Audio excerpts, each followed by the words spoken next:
The following is a special presentation of Tony Curry Radio.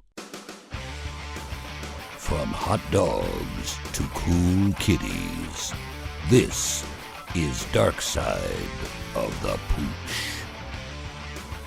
Welcome back to Darkside of the Pooch, along with, of course, Dr. Rad Stewart from the Ross Bridge Animal Hospital. I am Tony Curry. We do Darkside of the Pooch every single week. Info at TonyCurryRadio.net. Info at TonyCurryRadio.net. If you have any questions, we'd love to read them, and we read every question, and we've gotten it all in the last 2 or 3 years. So feel free to go ahead and chime in whenever you get a chance. And today, it being August 26th, you know what today is? I told you earlier. Is it National Dog Day? Today is National and International Dog Day.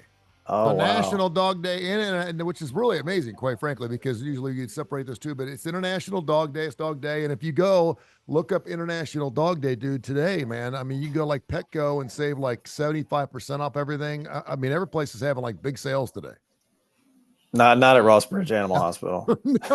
No, not at Ross Bridge. But I mean, you do sell dog food and things like that. But I mean, typically, but if you go to the big box stores where they sell stuff, everyone's having these huge sales on everything. So even for fish, whatever, blah blah blah blah blah, you can do all kinds of things for your Poochito. So it's a good thing. Yeah. So there's a couple things I wanted to get into. First of all, I know you're a little under the weather, so thank you for playing through the pain today. I'm getting better. It's small cold. Saw this really good article this morning through ABC News. Gary Ricker, who's an Oakland-based holistic veterinarian. You ever heard of a holistic veterinarian? Yeah, I have. Yep. Okay. He says one of the things, this article came out earlier this morning, one of the things that is very, very apparent to everybody in the veterinarian profession is the degree of the human-animal bond with people regarding their pets and families. Remember back in the 60s, Snoopy, of course, was the family pet. Where'd he sleep? Outside in the doghouse. Yeah, in the doghouse. Yeah, and then you take it all the way up to the 2000s where, you have like Brian on Family Guy, who was a talking dog that lives inside and basically drinks coffee and is basically like a human being. And it's very interesting, isn't it? Because you think of that and you think, wow, that's true. I mean, the animals have just gotten a different place in our lives. And now it appears that dog owners are now using holistic treatments to treat their pups. Holistic veterinarians and canine researchers told ABC News whether using preventative care in tandem with Western medicine or as a replacement for major surgeries, these treatments have the potential to increase the lifespan of dogs by years. And everything we're talking, everything from acupuncture to herbal supplements to massages to self-care measures. What do you know about this? I did not even know there was a holistic veterinarian. I didn't even know that it existed. I knew there did for humans, but I did not know there were veterinarians that were holistic. I mean, I don't know a ton about it. I do know that when, I get mail from like continuing education seminars that are all holistic. So Really? we learn zero Eastern holistic wellness medicine type stuff in school. I mean, nothing. It's not taught. So if you want to get into that sort of thing, you can, but you have to do it on your own. You have where would you learn through books, or are there colleges that teach this stuff? Continuing education conferences, you go, and there are seminars and there are classes. Just like, we are required by the state board to get 20 hours of continuing education every year. And the state board decides what is what's called RACE approved. And RACE is an acronym. And to be honest with you, I don't remember what it means. Yeah. But it has to be approved by the state board and the national board to meet the requirements for you to get your hours. And I mean, they have these holistic conferences, and they meet the requirements to get your CE hours. One of my old bosses, I remember, we chat every now and then, and he said, well, I'm going to go do one on acupuncture. And so he went and he did one of these conferences where it was, kind of holistic stuff. He didn't come back and start doing it, but I think he learned a little bit. So that's how you learn. You just have to do it on your own. Yeah, I mean, it's very interesting, and I would think, I mean, you're a man that obviously you always. I love the fact that you always are constantly learning, and you're always looking for different things to increase your acumen when it comes to pet care. And not to say you'd want to do acupuncture, but I guess anytime you get a chance to learn, I guess it's like, hey, whatever works, right? I mean, I mean, and again, what's amazing to me about pet care and having gone through what I just went through with my Frisco dog, um, the mind, the brain is a super powerful thing. And that's why we have this thing called the placebo effect, right? I mean, you and I could take the same pill and it may work for you, may not work for me. And you may have had the placebo and I may have had the real medication. But for animals, it doesn't work that way. So that's why I didn't think that something like holistic, because I feel like in order for something holistically to work, you have to have someone that you're working on believe it's actually going to happen. And dogs don't know that, do they? No, they don't.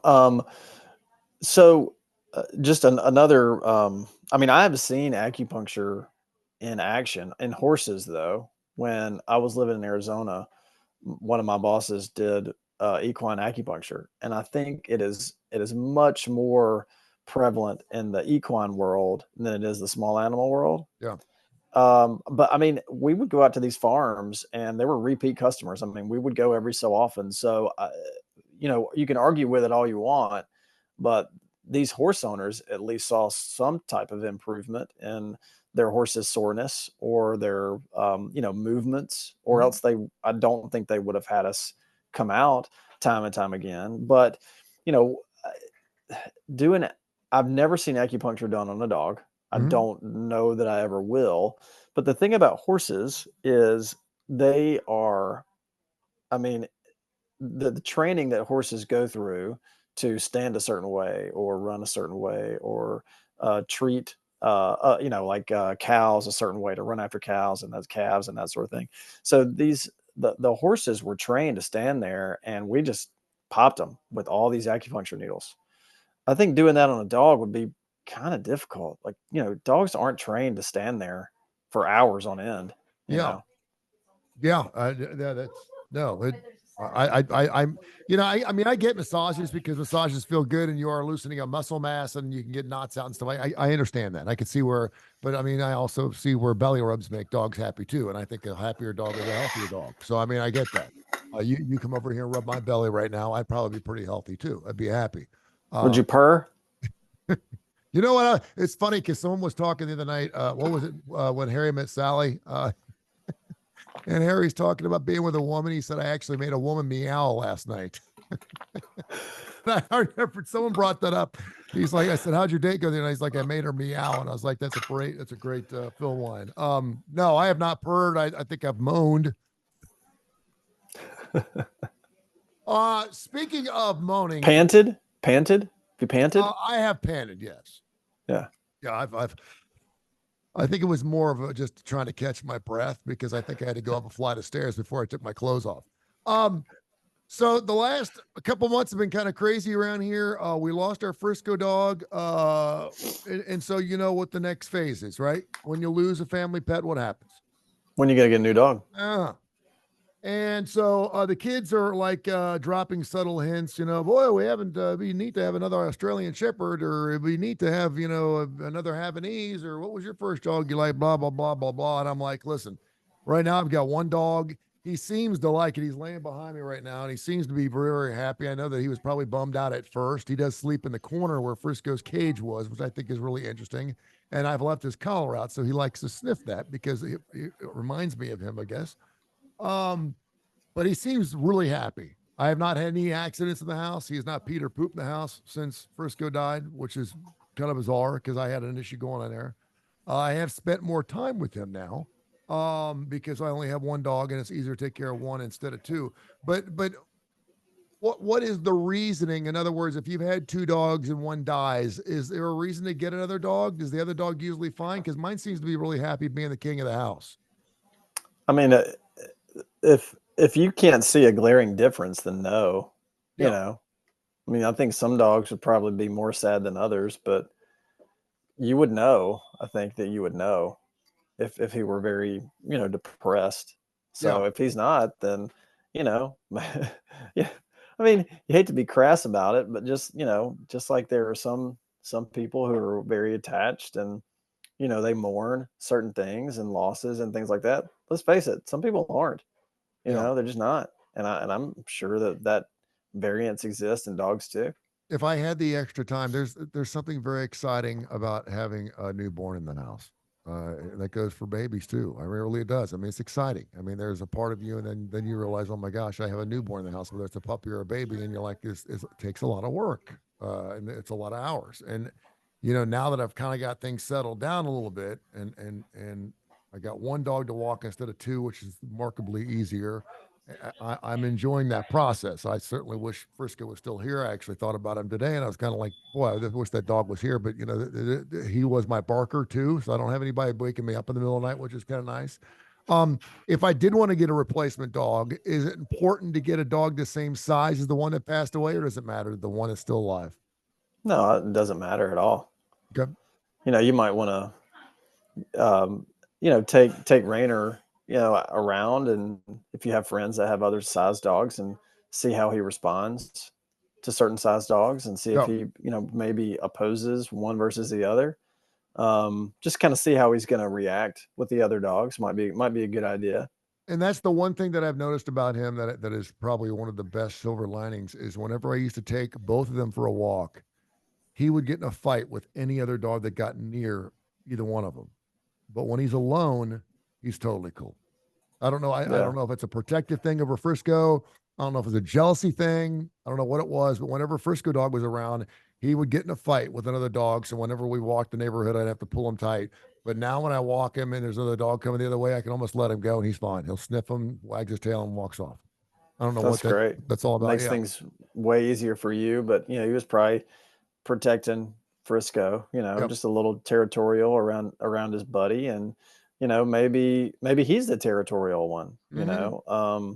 so even more reason to just test the waters, There you go. even have a friend, if you have a friend with the dog, bring it over to your place. There you go. Darkside the Pooch, brought to you by Rossbridge Animal Hospitals. They do such a wonderful job there. We know about them. It's their show, but also, of course, Sasquatch Toys and Comics. They are absolutely killing it down there in Homewood. They're doing a wonderful job. Comic books, toys, things still open in the boxes. You name it, everything from Star Wars to Legos, they've got it down there. And of course, Ed's Pet World has been in business for nearly 50 years. I go down there almost every single week getting stuff for my chinchilla, and I always like to check out some new toys down there. They also have parakeets, birds, all kinds of bearded dragons. They got everything down there. Great fish down there. Just so you know, they get their shipment of fish in on Thursdays. So if you want to go down there and really get your pick of the litter, man, go down to Ed's Pet World on Thursdays. They're open Tuesday, Wednesday, Thursday, Friday, and Saturday. They do a fantastic job. They, of course, bring you Darkside of the Pooch. You want to do some emails? Yeah, And then let's do some emails. I want you to think back a little bit because we haven't talked about 3 weeks. A couple of interesting stories that have happened at your store the last couple of weeks. If you've got anything you want to share, okay? I'll rack my brain. All right. Peggy in Huntsville said she's heard of something after a dog passed away called Aquamation. What is Aquamation? Oh, is this where you cremate them by water? I'm asking you. I don't know. I mean, I looked it up. It's a water-based cremation. Yes. Yeah. But Yeah. what is that? Okay. I know very little about this. I'm going to tell you what I do know about it. And I in no way, like, when people want to do things like this, if they have one belief system versus another, Mhm. who am I to tell you what to do? But I have heard this advertised on a Christian radio station. Okay. This was months ago. Okay. But it's for people, and it's for people who are of the belief that cremation by fire is not biblical, and it is something that is frowned upon. In the Catholic world, it is. In the Catholic Okay. world, you're not supposed to cremate. Yes. Yeah. So aquamation is supposed to be for those people who still, don't want to be buried, but Mhm. they're cremated by water. So I have not heard of anyone doing this in dogs. Doesn't mean it hasn't been done or it can't be done. Yeah, it says that Aquamation uses water and alkali chemicals instead of flames to break down the remains. Right. At the end of the process, all you have left is bones. Then the bones go into a drying room. Everything gets tracked so they can find everything. And then the leftover water from the process is pathogen free, full of nutrients. It could be used as fertilizer. Or you could just drink it. That's probably what Keith Richards would do. I was waiting for you to say that. I mean, I'm sure there are some cultures that probably do. I mean, I've heard of some people like eating placentas and stuff. Why wouldn't they drink their cremated dog? Yeah, I don't know. I saw something on X the other day. I guess I've moved to saying X now instead of Twitter. Good, because it's not formerly Twitter anymore. It's still X. That there are people in Africa that take showers in the urine of some wildlife. They get like it's straight out of the animal. It's like one of these like I can't remember the animal, but it was incredible. Okay, so the animals, it's a golden shower, or is that actually the animal Yeah. pees and then they take the pee and then they pour it over top of them? So No, they it is as it comes out. Yeah, it's supposed to have some medicinal properties for this culture. I certainly I've heard from a sadomasochistic situation. I've heard of the golden showers and I've heard of these things and I haven't seen any videos or anything like that, but I've heard about it. It's things that everyone laughs about in gym in gym class, Yeah. when you're in high school or middle Yeah. school or whenever Well, you and first hear about it. I've also heard that if the whole myth that if you get bitten by a jellyfish, urine's supposed to, or the iodine in the urine is supposed to take care of the pain. I still don't know if that's true or not, but I've heard that numerous times. So I'm assuming, but I have never, I've always been bitten by a jellyfish somewhere on the upper body. And so I've never had an opportunity, but if I got bit on the foot or something like that, I may take a stab at it and just see if it works. Vinegar. Yeah. Apple cider vinegar seems to work for everything. Use that instead. Info at TonyCurryRadio.net, info at TonyCurryRadio.net. Cliff in Birmingham. Recently there's been a bunch of clear the kennel things going on. I don't know if this is something, if it's an international thing. I don't know if it happened one day, but it seems like he is hearing a lot of situations where all these shelters, kill shelters and regular shelters are having clear the kennel days. I guess they do, like they'll pick a day and they'll make it special and they try to get rid of every animal they have in the kennel. Do you know what I'm talking about? Clear the kennel days? Yeah, I've tried to do that with my kids. Yeah, there you go. He wants to know, ask Dr. Rab, are there more births of dogs daily or more deaths of dogs daily? And I guess his question being, if we do get every dog adopted, say on one day and every dog was cleared out, would we run out of dogs, or are there constantly more dogs? I think at a point, maybe during COVID, we were actually losing more life than actually gaining. There were less people being born than being killed during COVID because we had such a rash of deaths in our country. But is there always more dogs than less dogs? Like, are there more dogs today than there was yesterday? Yes. Okay. Yeah. Because think about people, the human race is growing, exponentially, I guess. Like, it's growing really fast. And we, for the most part, only have one offspring per pregnancy. Yeah. Well, dogs, I mean, almost at a minimum, they have 2. Some dogs will have 12 at a time.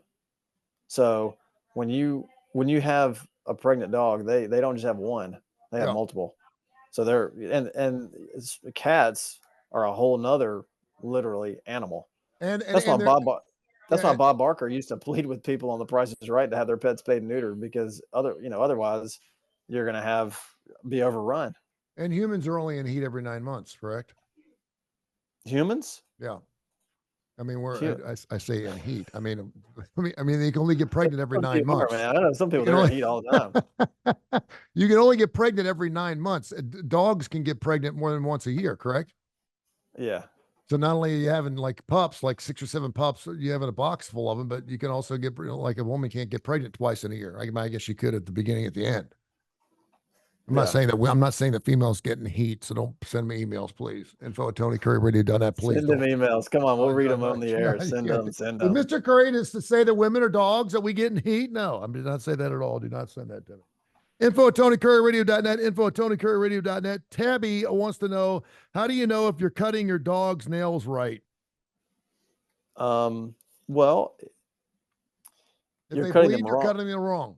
Yeah. If you're cutting them too short and they yelp, you're cutting them wrong, correct? Yeah, it's pretty straightforward. If they bleed, you're doing it wrong. Yeah.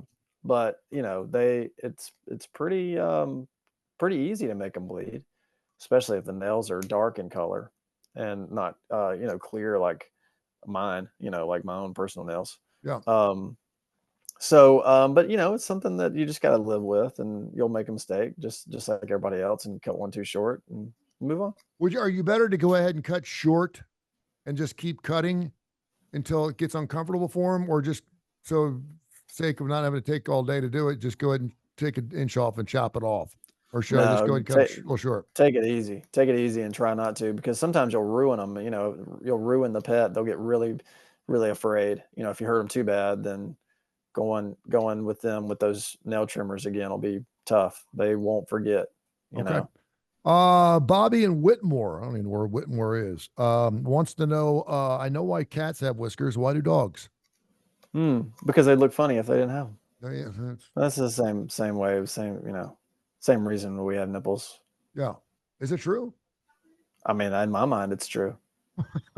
So,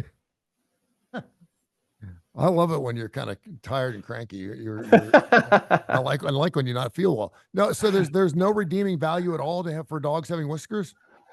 Well, I do think that it gives them some sensation. Like I think they can still, those cars that are they're like really low to the ground. Are you on medication today, by the way? Are you taking cold medication on night? No, I'm not. Okay. I promise I'm not. All right.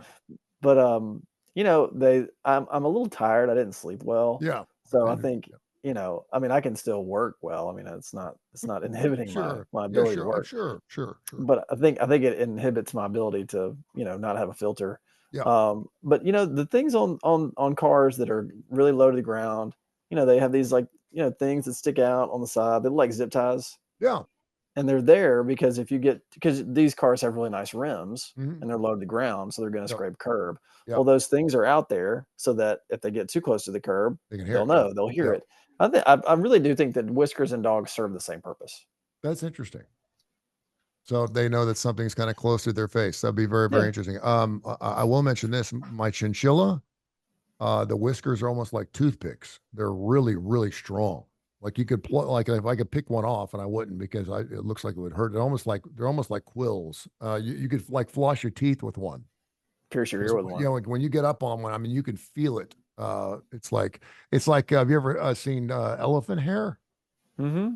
Elephant hair in the back. If you ever ride an elephant, you have to wear jeans because you will literally make your legs bleed. The hairs, I know because I've ridden an elephant before, but their hairs are like miniature toothpicks, and they grow out. The elephant hair actually grows out quicker than our human hair does, and it falls out by itself. But you have to wear two pairs of pants when you ride an elephant because it's very uncomfortable. Oh my gosh! It's like sitting on porcupine quills. Yeah. That's true. Next time did you know that when you No, I was told. Ringling Brothers and Barnum Bailey Circus came to town, and they brought the trains down through Railroad Park, which was not Railroad Park at the time, and I rode an elephant from the Railroad Park down to the BJCC for one of their shows, and I did my show from one, and I was on top of it. It was very uncomfortable, and I almost felt like I was going to fall off because they were chained together, and my foot got caught inside the chain. It kept pulling me down in between the two. But I just remember those long hairs. They were about this long, and they don't bend. You sit on top of them, you almost feel like you're sitting on a wire brush. I'm just telling you. Darkside of Pooch brought to you by the fine folks there at Ed's Pet World, in business for 50 years. Everything from exotic pets, tarantulas, chinchillas. I get my chinchilla down there, all my rabbits, everything you get down there, exotic pets. They have caiman alligators, beautiful fish. Check it out. 50 years in business. And also Sasquatch comics and toys and comics. They're down there on Citation Lane down there. He is getting after it, selling all kinds of comics from the 60s, 70s, 80s, 90s, unopened box toys, all kinds of Legos, you name it, Star Wars stuff. You got anything that is not open, you want to buy, sell, or trade, check out Sasquatch toys and comics. Anything interesting at the office that you want to share before we let you go? Well, I mean, we've had several strange cases lately. People out there probably have some experience with pancreatitis. It's kind of common thing that dogs get mostly, but cats get it too. And usually it's because they most often they eat something that may be high in fat, and it just kind of triggers the pancreas to kind of act funny. It gets inflamed. Dogs don't eat. They vomit a lot. Well, we had a dog that actually came in, and we thought it was going to be pancreatitis, so we treated it like normal. Well, it ended up having a pancreatic tumor, Oh, wow. which you don't really you don't go for that right away. You treat it like you normally would treat a standard pancreatitis, and if you don't get better, then you have to run some more tests. And so if you have a dog that's prone to pancreatitis and it's happening with some frequency, then maybe have an ultrasound done and be sure that it's not something more involved than just regular run-of-the-mill pancreatitis caused by dietary indiscretion. Yeah, I did want to ask you too, and I've been since I've been taking my dog for longer walks, and it's been really, really hot. And I've never had an opportunity to stop walking my dog because I thought it were getting too hot. But he has been pulling me to go into the shade, and then he just lays down and he doesn't fall over, but he lays down. He wants to lay in the shade, so I'll sit there for 10 or 15 minutes, because we'd be a half mile, 45 minutes from the house. Um, but he has been eating a lot of grass. I mean, a ton of grass. I mean, any chance he gets to hit that really tall green grass, he's stopping and eating it. And I know you've always said that you thought maybe they'd be eating grass, so it kind of tickled their throats, so perhaps it would create them to vomit if they weren't feeling well. Same scenario there. If he's taking a long walk and he's getting too hot, or maybe is he telling me something there that he's eating grass when he gets warm? Well, I think they eat grass for two reasons. They're curious about it, either what the consistency is or even what it tastes like, or they do naturally know that if they eat it, they can throw up. Yeah, But he may just be eating it because he's curious about the texture. yeah. It's cooler. Could be cooler. Yeah. Well, Yeah, they just they want to know how, instead of knowing how things feel, they want to know how it. They can't feel with their hands. yeah, That's not how they investigate things. They investigate textures with their mouths. yeah. There you go. All right, Dr. Rab, tell everyone how they can find you. I'm so glad we got a chance to catch up. It's been several weeks. I hope you feel better, but tell everyone how they can get in touch with you. Oh, I feel better just after doing the show. This is As you medicinal should, for as you me. should. We made each other laugh a little bit. That was a good thing. Call us 208-0301, or you can email us rossbridgeanimalhospital@gmail.com, or you can occasionally find us on Facebook. And by the way, happy college football season to you. This is the first show since college football kicked off, and I know that makes you happy, happy, happy too. It does. It gives me something to do on the weekends. You're Auburn. So, You're Auburn, right? yes. Yeah. Are you? I'm You feel pretty good about Hugh Freeze in his second year? No, I don't. I think the reason that it's fun to be an Auburn fan is because there's no pressure or expectations. Right now, there's not. Yeah, that's Yeah, true. so, and I don't think there's pressure and expectations, but not for this fan Yeah. anyway. That's the thing about being an Alabama fan. You expect to win all the time. How can you relax? Well, I know, and their over under is 9.5, and people are pitching a fit. I'm like, dude, it's the first time it's been under double digits in like 7 years, and it's because this kind of Nick Saban held it up, and um, Coach DeBoer's coming in. I wouldn't want to be Coach DeBoer right now. I would not. Those are Yeah, he's got awfully big a shoes to fill. yeah. I mean, big shoes isn't even the word. It's like I don't even know what. But he seems like very cool, calm, and collected. But we'll see, because that's a pressure cooker, man. Yeah, but if he Hey, doesn't win though, he'll just go back up in the Northeast. We'll never see him again, or Northwest. We'll never see him again. He'll just head back reminds up me to of Brian Washington. Harson. Yeah, yeah. Yeah, right. He'll just head back up the woods up into the Northwest, and we'll just never hear from the guy again. He'll take his $18 million and be done with it. So there you go. All right, brother. I love you, man. Take care of yourself. Thanks for being part of the show. Love you, buddy.